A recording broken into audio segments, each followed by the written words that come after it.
میں خود رائیونڈ گیا اور مولانا خورشید صاحب دامت برکاتہم کو ملا، تو میں نے حضرت سے کہا فضائل صدقات لائیں، وہ لائے۔ میں نے فضائل صدقات کی عبارت نکالی، میں نے کہا حضرت اس عبارت پر غیر مقلدین کا اعتراض ہے اور اس بنیاد پر مولانا گنگوہی کو اور سارے تبلیغ والوں کو مشرک کہتے۔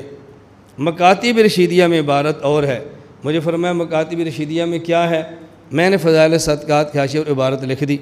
میں آئندہ سال جب گیا تو مجھے مولانا خورشید صاحب نے فضائل صدقات دکھائی، مجھے فرمایا اللہ آپ کو خوشیاں عطا فرمائے، جو اصل عبارت آپ نے بتائی تھی ہم نے فضائل صدقات میں وہ چھاپ دی ہے۔ اب آپ نئے فضائل صدقات دیکھیں گے تو اس میں وہ عبارت ہے جو میں نے مکاتب رشیدیہ کی بتائی ہے، اب موجودہ عبارت پر اعتراض نہیں ہوتا۔ میں صرف یہ کہہ رہا ہوں کہ آپ اندازہ فرماتے ہیں ہم کہاں کہاں کس کس مورچے پہ جا کے لڑائی لڑ رہے ہیں، لیکن جس کو نہیں پتہ اس کو یہی گلہ رہنا ہے کہ جی سال نہیں لگایا، وہ جی چلہ نہیں لگایا، وہ جی ہمارے ساتھ گشت نہیں کیا۔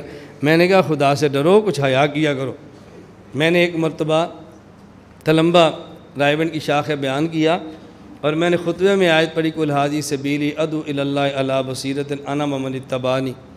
جب میں نے آیت پڑھی تو طلبہ ہنسنے لگ گئے۔ میں نے خطبہ ختم کیا، میں عام طور پہ خطبہ بہت مختصر پڑھتا ہوں، لمبا خطبہ نہیں پڑھتا۔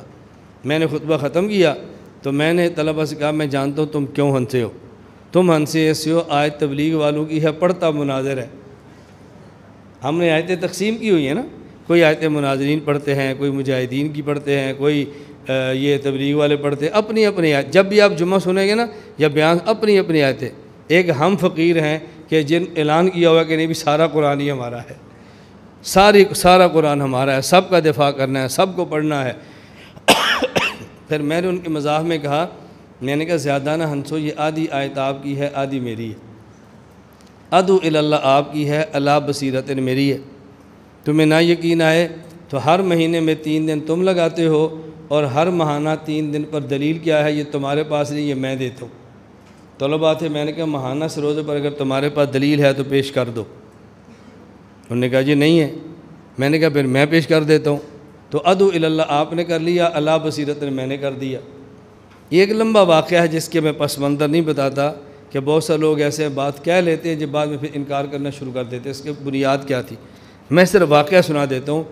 کراچی میں ایک تبلیغی تھا، 14 سال تب تبلیغ کا کام کرتا رہا اور بالآخر تبلیغ کو چھوڑ دیا اور ڈیفنس کے ایک مسجد میں اس کے مقابلے میں حلقہ لگانا شروع کر دیا۔ مجھے کس نے کہا چھوڑیں ان ساری باتوں کو، خیر میں کسی کہنے پر اس مسجد میں گیا اور وہاں جا کر میں نے ان سے بات کی۔ میں نے کہا بھی آپ کا کیا اشکال ہے؟ اس نے کہا یہ ماہانہ 3 دن لگاتے ہیں اور یہ کہتے ہیں کہ یہ شرعی عمل ہے۔ تو شرعی عمل تو شریعت سے ثابت ہوتا ہے، تو ماہانہ سے روزہ اگر شرعی عمل اس پہ کیا دلیل ہے؟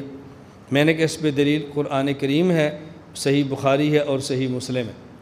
مجھے کہتا ہے جی وہ کیسے؟ میں نے کہا نبی کریم صلی اللہ علیہ وسلم جب عرش پہ تشریف لے گئے اللہ نے 50 نمازیں دیں اور آخر میں راستے موسیٰ علیہ السلام ملے تو اللہ نے کیا دیا؟ فرمایا 50 کا میرا تجربہ ہے، 50 نہیں پڑھیں گے کم کرا لو۔ آپ نے درخواست تو کم ہوگی، 45 40 35 30 25 20 15 10 اور آخر میں 5 رہ گئی۔ حضرت موسیٰ علیہ السلام نے عرض کیا یہ 5 بھی نہیں پڑھیں گے اور کم کرا لیں۔ تو رسول اکرم صلی اللہ علیہ وسلم نے فرمایا میں سمجھانے کے لیے الفاظ استعمال کر رہا ہوں، اب میں اس سے کم اللہ سے کیا کہوں کہ 5 بھی کم کر دیں؟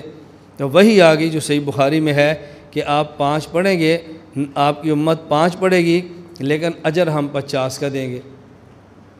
اور صحیح مسلم میں روایت موجود ہے کہ جو شخص رمضان کے روزے رکھے اور پھر 6 شوال کے روزے رکھے کان کصیام الدہر کلہ، یہ ایسے ہے کہ جیسے اس آدمی نے پورے سال کے روزے رکھے، جیسے پورے سال کسی نے روزہ رکھ لیا ہے۔ وہ کیسے؟ پورے سال کا کیسے؟ رمضان کا روزہ رکھا اور 6 شوال کے، یہ پورے سال کے روزے ہیں۔ 5 نمازیں پڑھی، اجر 50 کا۔ یہ کیوں ہے؟ قرآن کریم میں ہے کہ من جاء بالحسنۃ فلہ عشر امثالھا، کہ جس شخص نے ایک نیک عمل کیا اللہ اس کو کم از کم 10 کا اجر دیتے ہیں۔ تو 5 نمازیں پڑھی 50 کا اجر مل گیا، ایک رمضان کا مہینہ تو 10 مہینوں کا، 6 شوال کا ہو گیا تو پھر 2 مہینے بن گئے، 6 شوال کے ہو گئے تو 10 سے ضرب دے کتنے بڑھیں گے؟ 60، 2 مہینے ہو گئے نا، تو پورے سال کا اجر مل گیا۔ میں نے کہا قرآن کریم میں ادعو دعوت دو، بلغ تبلیغ کرو، اب کتنی کرو؟ قرآن کریم نے اس کی اوقات نہیں بتائے، دن نہیں بتائے۔ پھر ہمارے کعبے نے فرمایا کہ ہر مہینے میں 3 دن لگا لو، نتیجہ یہ نکلے گا کہ 3 دن لگانے پر 10 کا اجر ملتا ہے، تو ہر مہینے 3 دن لگانے سے پوری زندگی دعوت کا اجر مل جاتا ہے۔